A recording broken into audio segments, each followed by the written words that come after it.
அனைவருக்கும் வணக்கம். இன்றைக்கி நான் உங்களுக்கு ஒரு அழகான கதை சொல்ல போகிறேன்.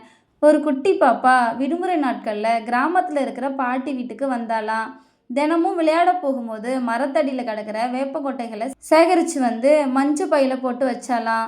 இதை பார்த்த அவங்க அம்மா, இது எதுக்குமா சேகரிக்கிற அப்படின்னு கேட்டாங்களாம். அதுக்கு அந்த குட்டி பாப்பா, அப்புறமா சொல்கிறேன் அப்படின்னு சொன்னாலாம்.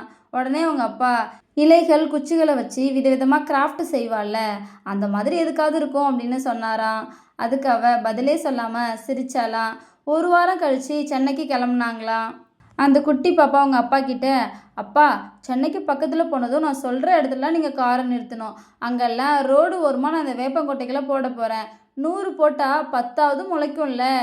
இதில் கிராஃப்ட் செஞ்சால் வீட்டுக்கு மட்டும்தான்ப்பா அழகு, விதைச்சா ஊருக்கே அழகு அப்படின்னு சொன்னாலாம்.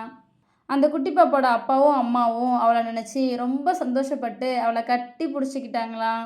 இதோட அந்த கதை முடிஞ்சிருச்சு. இதை பார்க்குற எல்லா குழந்தைங்களும் என்னை மாதிரி நிறைய விதைகளை நடுவீங்கன்னு நம்புகிறேன். இன்னொரு அழகான கதையில் நாளை மாலை 5 மணிக்கு சந்திப்போம். நன்றி.